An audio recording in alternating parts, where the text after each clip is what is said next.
দিচ্ছি 26 সাল থেকে বন্যা বন্ধ করব, নইলে দ্বিতীয়বার মুখ দেখাবো না। 59 থেকে 52 গাড়ির কনভয় নিয়ে তু খিচ মেরি ফটো। আপনারা দেখছেন বাংলা খবর ইউটিউব চ্যানেল। মুখ্যমন্ত্রীকে তাড়াতে হবে, রাজি কে কে আছেন? আজকে শুভেন্দু অধিকারী বন্যা কবলিত এলাকায় পরিদর্শনে বেরিয়েছেন। কথা দিচ্ছি 26 সাল থেকে বন্যা বন্ধ করব, নইলে দ্বিতীয়বার মুখ দেখাবো না। আমরা এর আগে দেখেছি মুখ্যমন্ত্রীকে বন্যা কবলিত এলাকা পরিদর্শনে বেরিয়েছিলেন, কিন্তু সেখানে মানুষের ক্ষোভের মুখে পড়েছিলেন তিনি। কিন্তু আজকের চিত্রটা ঠিক আলাদা।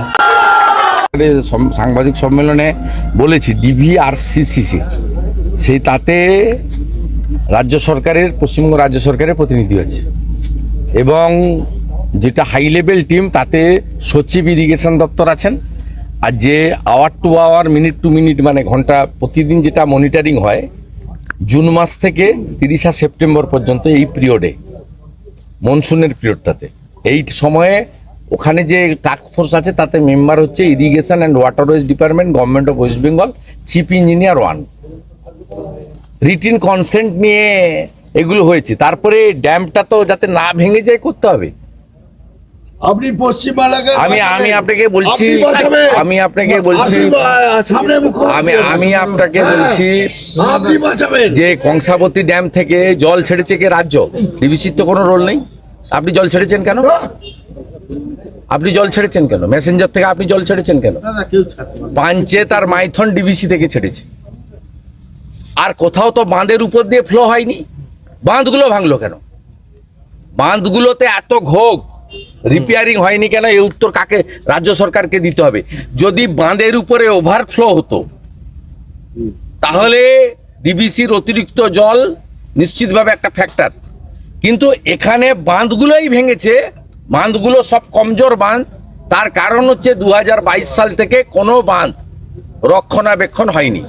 আর আমি উল্টে প্রশ্ন করতে চাই, নিম্ন দামোদর যেটা আমাদের গলসি থেকে জামালপুর হয়ে পুরো এই দিকটা হয়ে আপনার সোনামুখী, বাঁকুড়া হয়ে উদয়নারায়ণপুর, আমতা গিয়ে শেষ হয়েছে, এই যে লোয়ার দামোদর বেসিন এলাকা, এর জন্য ভারত সরকার গ্যারেন্টি থেকে 5% টাকা ভারত সরকার দিয়ে 5400 কোটি টাকা ওয়ার্ল্ড ব্যাংক দিয়েছে।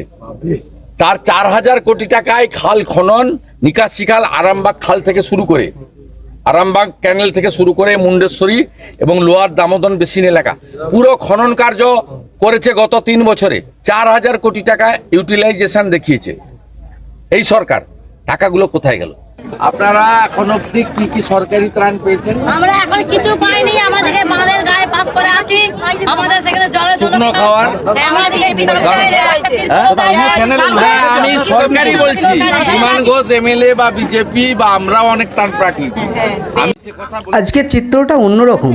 এ যেন বাড়ির লোকের কাছে একজনের বিরুদ্ধে অন্যজনের নালিশ জানাচ্ছেন সাধারণ মানুষ, বন্যা কবলিত এলাকার মানুষ। বিরোধী দলনেতা ঠিক কী জিজ্ঞাসা করছেন এবং সাধারণ বন্যা কবলিত মানুষ তার কি উত্তর দিচ্ছেন এবং কি ত্রাণ পেয়েছেন কি পাননি, সেই নিয়ে আজকের প্রতিবেদন দেখতে থাকুন।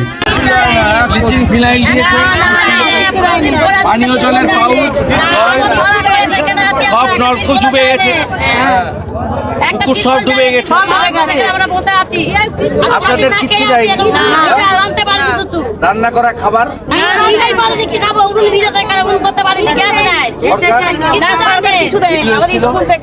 এনজিও থেকে কালকে একটু আমার দোকানে খাবার গিয়েছিল, হরিহরতে এনজিও থেকে খিচুড়ি করে একটু এনজিও থেকে একটু খিচুড়ি দিয়েছি।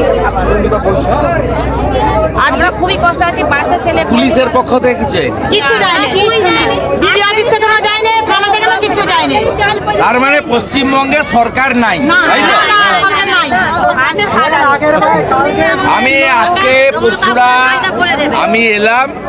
আমি এর আগে বিমান ভাইয়ের কাছেও আমি পর্যাপ্ত, মানে আমার যতটা সম্ভব তারপরে পাঠিয়েছি। বিমান নিজেও তার শুভানুধ্যায় নিজে ব্যক্তিগতভাবেও খাওয়ার দাওয়ার অনেক আপনাদের দিয়েছে। আমি মঞ্চে উঠে রাজনৈতিক বক্তৃতা করার জন্য আসিনি আপনাদের কাছে। আমরা প্রচুর রিলিফ আজকে নিয়ে এসেছি। তাতে খাওয়ারের প্যাকেট আছে, চাল ডাল তেলের প্যাকেট আছে, তারপলিন আছে। এরপরে আমি আবার আসবো আমি পূজার আগে আবার আসব।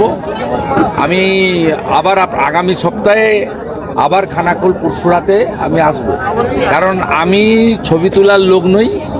ওইরকম কিছুটা শুকনো জায়গা থেকে জলে নেমে ছবি তুলে খিচ মেরি ফটো সে কারবার আমরা করি না। আর সবচেয়ে মানুষকে প্রার্থনা করুন যে প্রত্যেক বছর চিড়াগুল পলিথিন বন্ধ হোক, বন্যা নিয়ন্ত্রণ হোক, এবং এটা করতে গেলে এই মুখ্যমন্ত্রীকে তাড়াতে হবে। রাজি কে কে আছেন?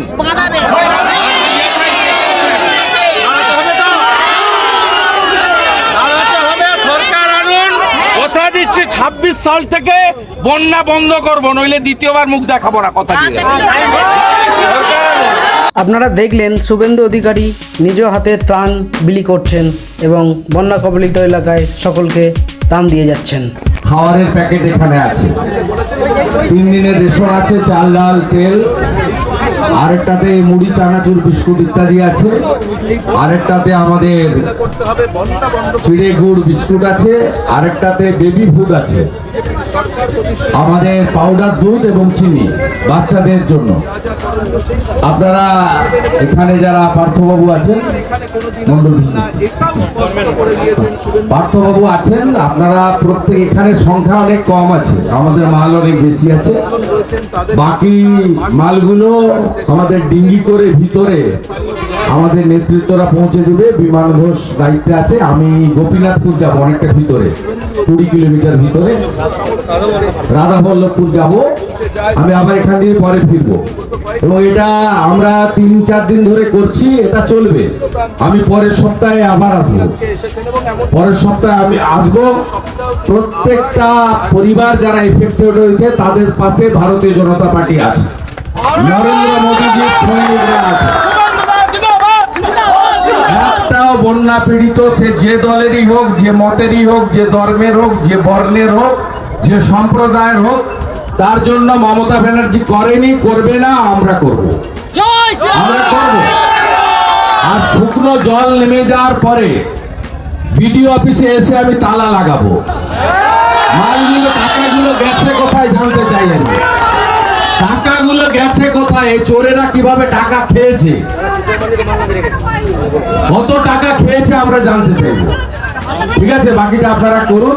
এখানে অনেক সংখ্যা কম আছে, মাল অনেক বেশি আছে, প্রত্যেকে নিয়ে যাবেন। যারা পরে আসবেন তারাও পাবেন, যা মাল এক্সেস হবে গ্রামের ভিতরে পৌঁছে দেওয়ার দায়িত্ব আপনাদের। তাই তো? একটা অভিযোগ আসবে না, একটা অভিযোগ আসবে না। আর আমাদের কোনো নেতৃত্ব কোনো মাল নেবেন না, সাধারণ মানুষকে আগে পৌঁছে দেবে। ঠিক আছে স্যার, রাজ্যের মুখ্যমন্ত্রী বলে গেলেন ম্যাগনেট বন্যা করা হয়েছে, কি মমতা মেট বন্যা, মমতা মেট বন্যা। একটা মুখ্যমন্ত্রীর যখন বাঁধ জোড়ার কাজ করার কথা, একটা মুখ্যমন্ত্রী যখন এনডিআরএফ, আর্মি এবং বিপর্যয় মোকাবিলা বাহিনীকে পাঠিয়ে ডিঙ্গি বোট করে তোলার কথা, তিনি তখন 59 থেকে 52 গাড়ির কনভয় নিয়ে তু খিচ মেরি ফটো। আপনারা দেখছেন বাংলা খবর ইউটিউব চ্যানেল।